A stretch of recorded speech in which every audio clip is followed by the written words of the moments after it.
Nobita ने पीले तीर वाली जादुई तीर कमान को हवा में छोड़ा। जैसे ही तीर उड़ा, नोबिता भी उसके साथ साथ उड़ने लगा और देखते ही देखते स्कूल पहुंच गया, जहां पैदल चलकर तो वो जरूर लेट हो जाता। उसने डोरेमोन द्वारा पहले से स्कूल के कोने में रखा हुआ पीला निशाना देखा और तभी जाकर रुका। लेकिन इससे पहले जब जियान और सुनियो नोबिता के घर के पास से गुजरे थे, तब उन्होंने देखा था कि नोबिता अभी तक स्कूल नहीं गया है। उन्हें लगा कि अभी ढेर सारा टाइम है, इसलिए आराम आराम से स्कूल पहुँचे। मगर जैसे ही वे गेट पर पहुँचे, स्कूल का गेट बंद हो चुका था और पहली घंटी बज चुकी थी। गुस्साई टीचर ने दोनों को खूब डांटा फटकारा। जियान और सुनियो समझ ही नहीं पा रहे थे कि आखिर नोबिता उनसे पहले स्कूल कैसे पहुंच गया। स्कूल छूटते ही दोनों ने सोचा कि मामला क्या है और नोबिता के पीछे पीछे चल दिए। नोबिता शिजुका को उस जादुई तीर कमान का मजा दिखाने वाला था। जैसे ही जियान और सुनियो ने पीछे से हमला करने की सोची, नोबिता ने शिजुका को लेकर नीले तीर वाली कमान छोड़ दी और दोनों हवा में उड़ते हुए शिजुका के घर पहुंच गए। डोरेमोन ने पहले से शिजुका के घर नीला निशाना रख दिया था, इसलिए वे बिल्कुल सही जगह सुरक्षित उतर गए और खूब खेलने लगे। यह सब देखकर जियान और सुनियो को शिजुका से ज्यादा उस जादुई तीर कमान में इंटरेस्ट आने लगा। वे तुरंत नोबिता के घर दौड़े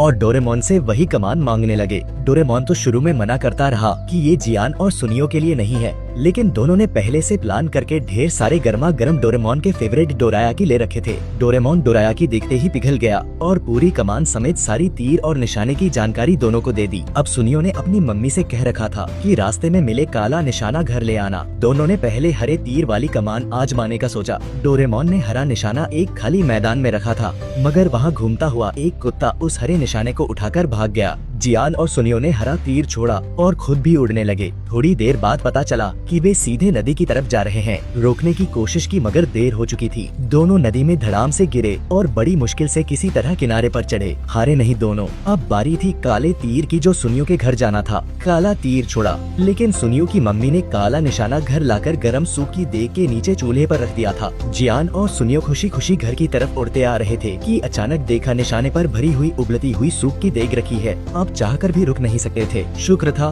कि सुनियो की मम्मी को अचानक ख्याल आया कि नमक डालना भूल गई और उन्होंने देग हटा ली। बस इसी वजह से जियान और सुनियो उस गर्म सूप में नहीं डूबे। इधर नोबिता के पापा का फोन आया कि डोरेमोन जल्दी से कुछ जरूरी फाइल लेकर आए। डोरेमोन ने जेब टटोली तो कमान तो जियान और सुनियो को दे चुका था। तभी नोबिता दूसरी कमान लेकर अंदर आया। डोरेमोन ने उससे कमान ली और पापा को फाइल देने उड़ गया। उधर जियान और सुनियो ने अब बैंगनी तीर छोड़ा, जो नोबिता के पापा के पास जाना था। उन्हें पता ही नहीं था कि नोबिता के पापा बैंगनी निशाना लेकर बिजनेस ट्रिप पर ट्रेन से जा चुके हैं। दोनों खूब देर तक उड़ते रहे, फिर समझ आए कि कुछ गड़बड़ है। जब देखा तो वे नोबिता के पापा की ट्रेन के ठीक पीछे उड़ रहे थे। अब पछताने का कोई फायदा नहीं था। ट्रेन से टकराने ही वाले थे कि घबराए जियान ने अपनी शर्ट उतारकर तीर को रोकने की कोशिश की, मगर कुछ नहीं हुआ। तभी पीछे से डोरेमोन तेजी से आता दिखा। लगा अब तो तीनों ट्रेन से टकराएंगे, लेकिन डोरेमोन ने दोनों से टक्कर लेकर उन्हें बैंगनी तीर के प्रभाव से बाहर निकाल दिया और तीनों सुरक्षित बच गए। बस एक समस्या रह गई। नोबिता के पापा के पास फाइल के साथ साथ जियान की शर्ट भी पहुंच गई। पापा बड़े हैरान कि ये शर्ट यहाँ कैसे आ गई।